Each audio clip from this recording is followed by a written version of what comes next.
The test is in 4 parts: Part 1, Part 2, Part 3, and Part 4. Now look at Part 1. Part 1. You will hear a man talking to a receptionist at a hotel. First, you have some time to look at questions 1 to 7.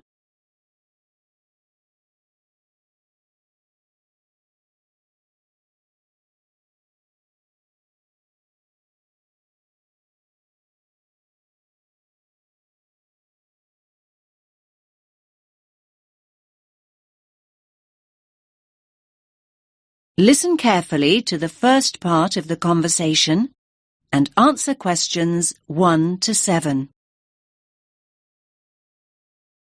Good evening, sir. Do you have a reservation? Yes. Let me just check I've got everything. Sorry. Yes, a reservation. It's in the name of Hartley, Martin Hartley. Let me see. Oh, yes. Here it is.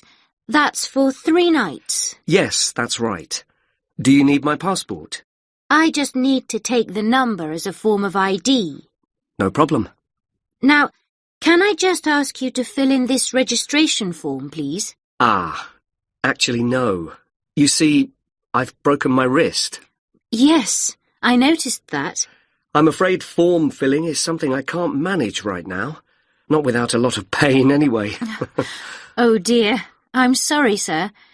But don't worry. I can complete the form for you. That's very kind of you.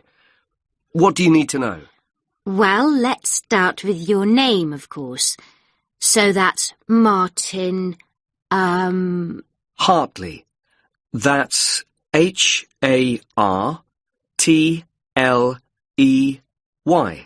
Thanks. And your address? 45 Carlisle Way. Could you spell Carlisle for me? Sorry. It's Carlisle.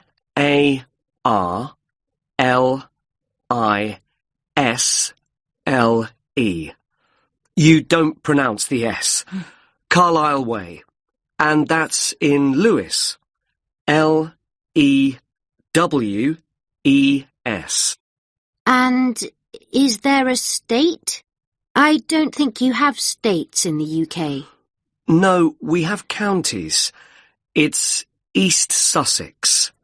Sussex is with double S. The postcode is LW4 6AU. Do you want my phone number? Actually, no. We contact people by email now. Ah, yes. And send me lots of advertising too, I suppose. My email is hartleynitram@yahoo.co.uk. Sorry. A bit slower, please. Hartley, my surname, then Martin backwards, NITRAM. That's all one word. And all lowercase? That's right. No capitals. At yahoo.co.uk. Thank you very much, Mr. Hartley.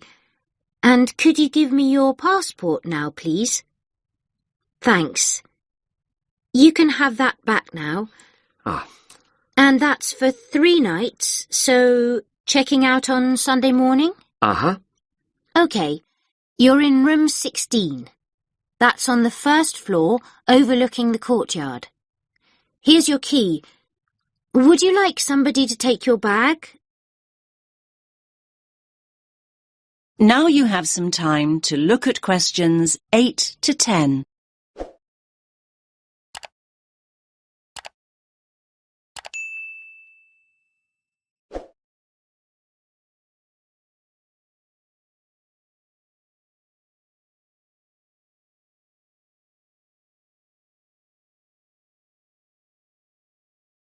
Now listen to the next part of the conversation and answer questions 8 to 10. Do you have a map I can take? Yes, of course. We've usually got lots of them here. Somewhere. Ah, yes. Here we are. Thanks. Could you show me where we are, exactly? Let me have a look. Yes. This is our street here, Avenida Constitución. The bigger hotels are marked, so let me just see which one is us. Here. Yes, here. This is Hotel Columbus, just before you get to the museum. I say just before because that's the way most people get here. I mean, coming from the main square where all the buses stop, or from the station. Yes, that's the way the taxi came in from the airport. I thought we drove past the museum, though, just after we went through that big square you mentioned. Ah, you probably mean here. That's actually an art gallery. It's worth having a look round, but the museum's more interesting. I think so, anyway. Thanks for the tip. I hope I get time. Right, well, tomorrow I've got to be at the conference centre.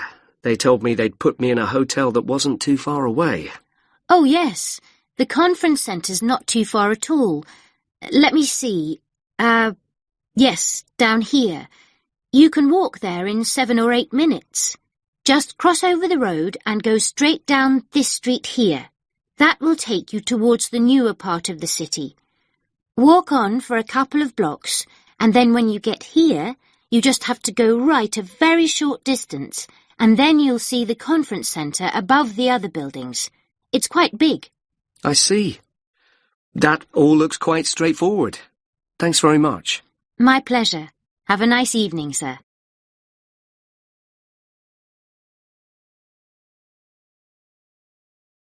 That is the end of part 1.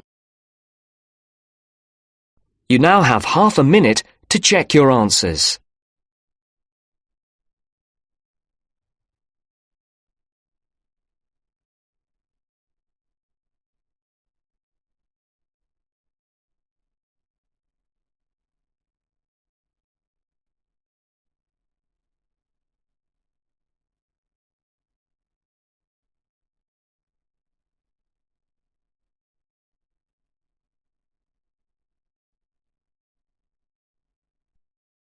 Now turns to part 2. Part 2. You will hear a man talking about a parliament building. First, you have some time to look at questions 11 to 17.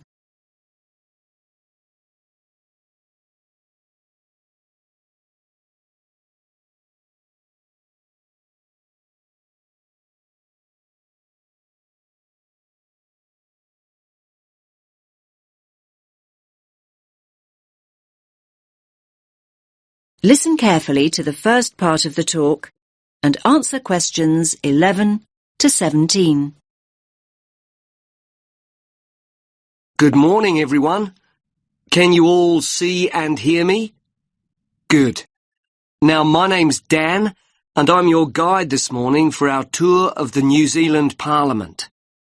Now, we're standing in the executive wing of the Parliament complex.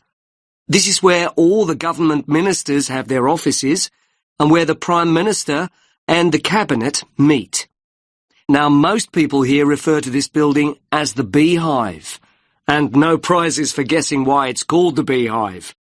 That's right. It's shaped exactly like a traditional beehive, and it's one of the most famous buildings in Wellington. Now, I'll start with some background information about the design and construction of the building. It may come as a surprise for you to learn that the architect wasn't a New Zealander. No. In fact, it was designed by a Scottish architect, Sir Basil Spence. He designed the concept for the building during a visit he made to our city in 1964.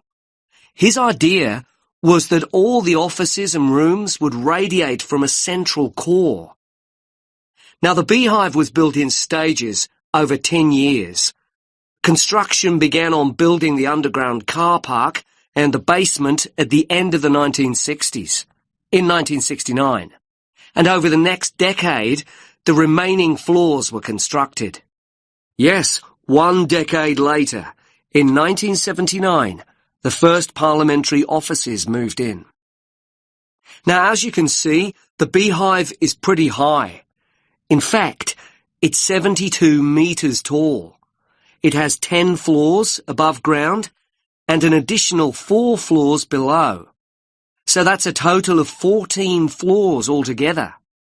That means there's plenty of space for the many facilities available to the members of Parliament and ministers to use.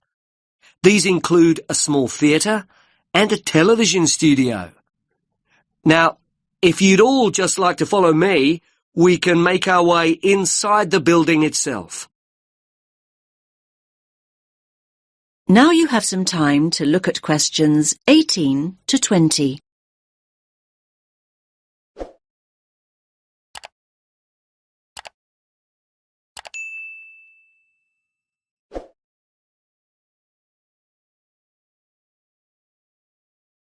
Now listen to the rest of the talk and answer questions 18 to 20. Here we are in the entrance foyer. It's a very airy space, isn't it? And if you look at the floor you're standing on, you'll see it's made of marble. And if you look to your left, you can see some beautiful columns. They are also made from marble. Now, look at the wall panels. They are made of stainless steel. They look really stunning, don't they? Now, straight ahead of us is the staircase leading to the first floor of the building. As you can see, the railings on the staircase are made of bronze. Now let's make our way up this beautiful staircase to the banquet hall on the first floor, and we can admire these beautiful bronze railings on the way. So this is the banquet hall, and as you can see, it's shaped in the form of a semicircle. It's also a pretty big space, isn't it? It's actually a big enough dining room to hold up to 300 guests. Now look at the large mural to your right. It's three-dimensional and shows the atmosphere and sky of New Zealand. And the floor we're standing on is made of wood. It's a native New Zealand timber called tawa. Okay, now let's make our way to the... That is the end of part 2. You now have half a minute to check your answers.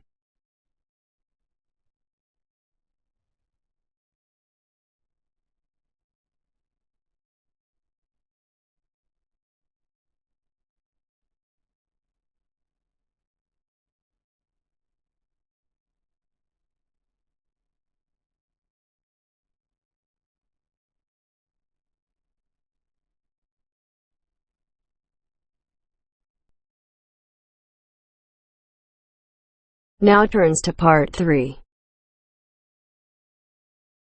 Part 3. You will hear 3 students talking about how to spend their time before going to university. First, you have some time to look at questions 21 to 25.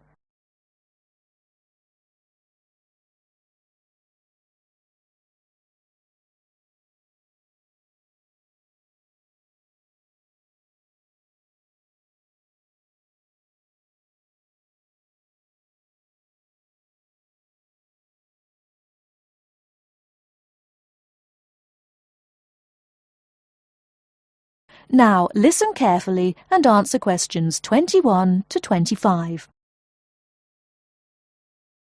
What's that you're reading, Matt? Oh, hi, Tara. It's an article about taking a gap year before going to university. Is that what you're thinking of doing then? Well, I hadn't really considered it as an option, but reading this has got me thinking. I'm looking forward to starting at uni, but I wouldn't mind a bit of time to myself first. Hi, guys. What are you talking about? Hi, Sandy. How's it going? Matt's reading about gap years. He wants to put off going to uni. I think a gap year's a great idea.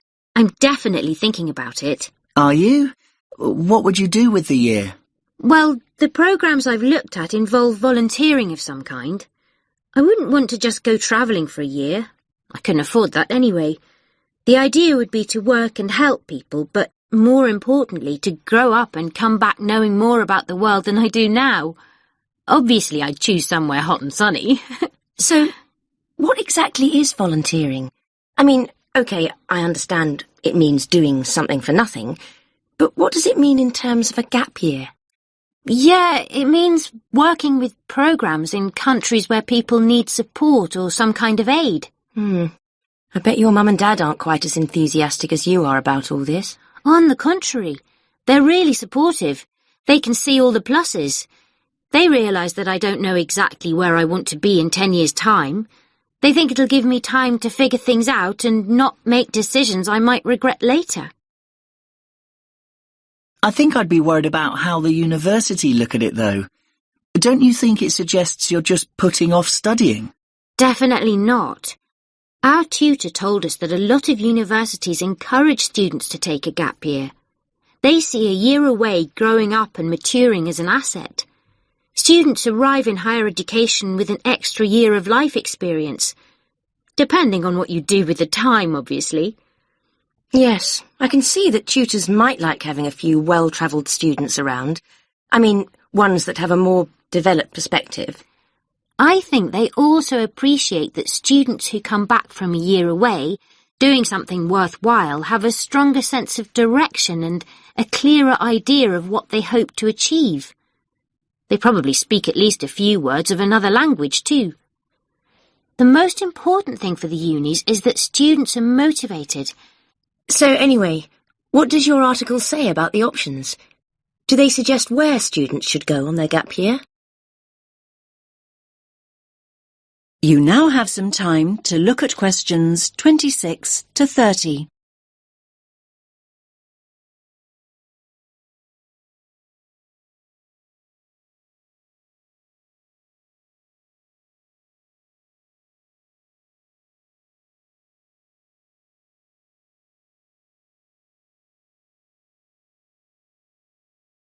Now listen to the rest of the discussion and answer questions 26 to 30.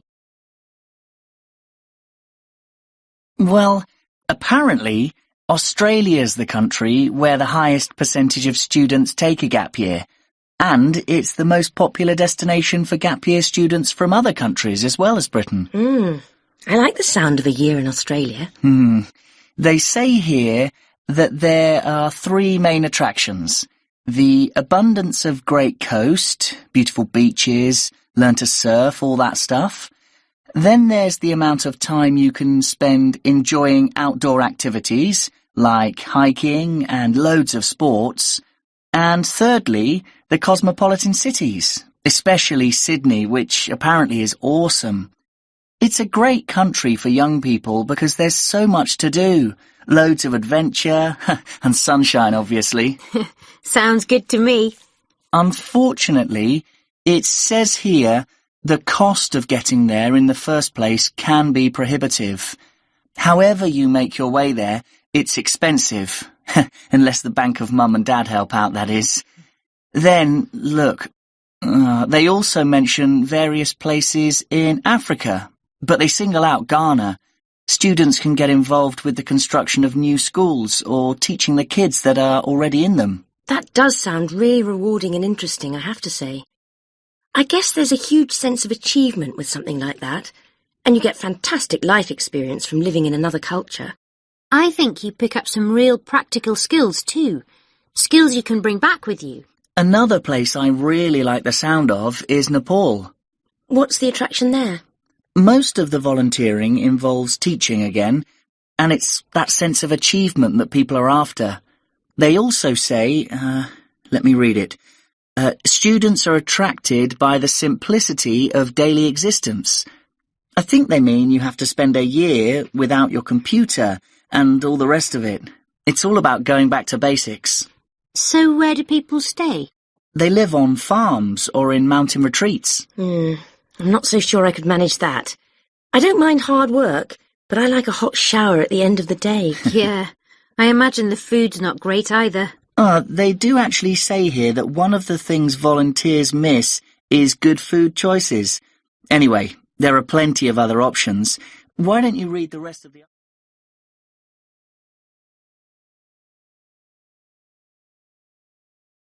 That is the end of part 3. You now have half a minute to check your answers.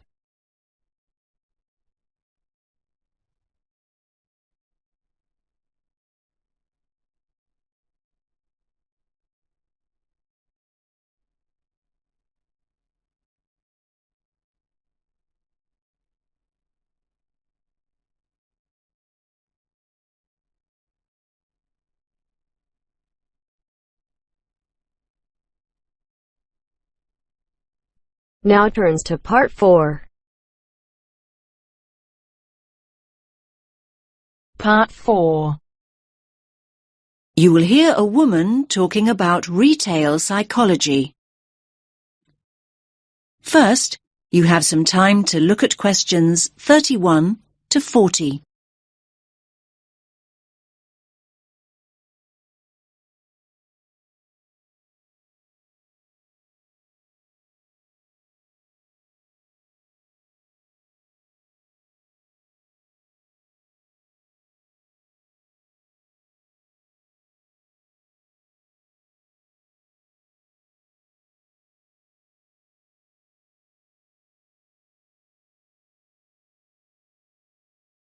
Listen carefully to the talk and answer questions 31 to 40. Hello everyone. Let's get started on the final lecture in our module on retail psychology. Today we're going to focus on supermarket layouts and how retailers display their products to encourage us as customers to spend as much of our money as possible. It's an interesting topic. Now, most of us don't actually realise that the layout is deliberately designed to make us part with our money. But in fact, millions of pounds are spent on research into the psychology of shoppers and what motivates us to buy. So, let's have a look at an actual supermarket layout. Now, here's the entrance to the store, just here. This area immediately around the entrance is what retailers refer to as the decompression zone or the dead zone. This is where the customers recover from the environment outside. And by that I mean this is where they adjust. For example, the place where they might put their keys in their pockets or take off their sunglasses, these kinds of things. So, what do you notice about this area? It's very empty, isn't it? Yes, it's pretty much clear of stock altogether. This area is not designed or used to sell us anything.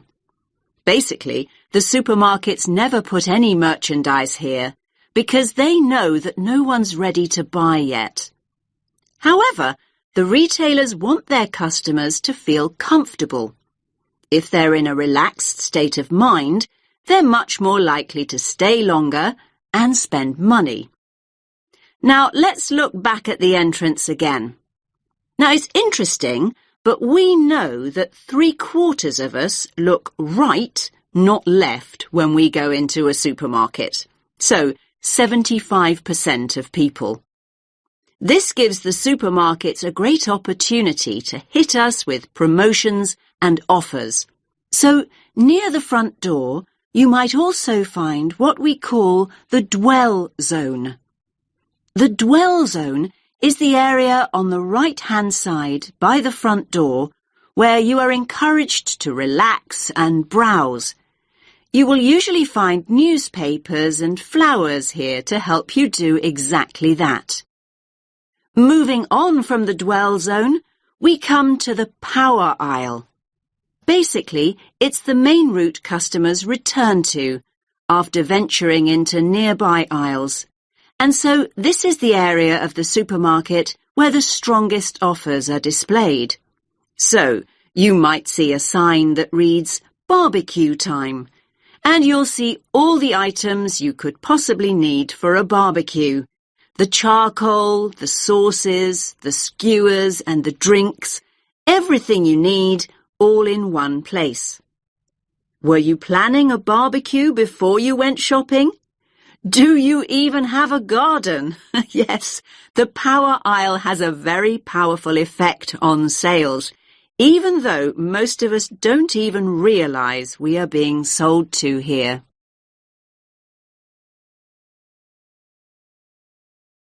Now, let's think about fruit and vegetables for a moment. They're always located towards the front. Now, why do you think this is? Yes, fruit and vegetables are always at the front because it gives the supermarket a healthy image. And let's think back to flowers and newspapers. We talked about both these items earlier. And yes, they're displayed near the front on the right. Now, they're known as distress goods. Why's that?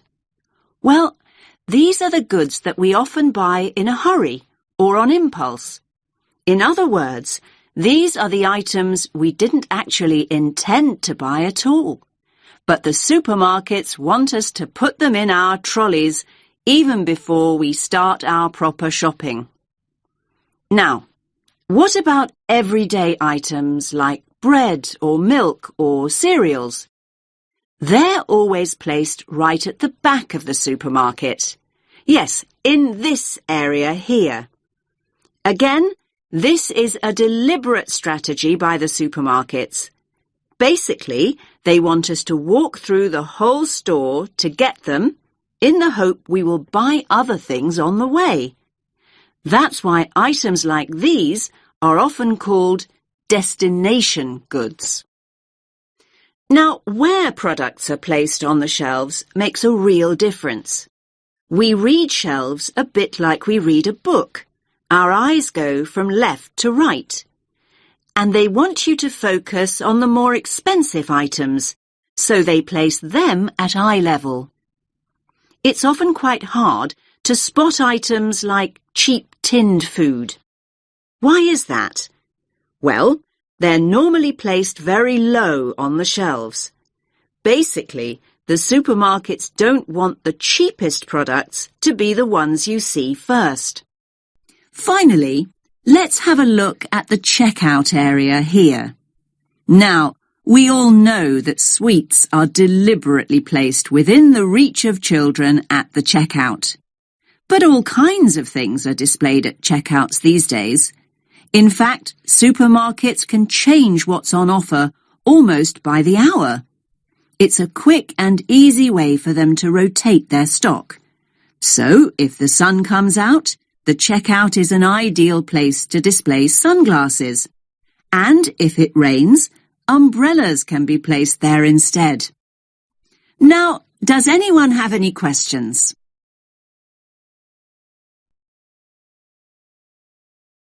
That is the end of part 4.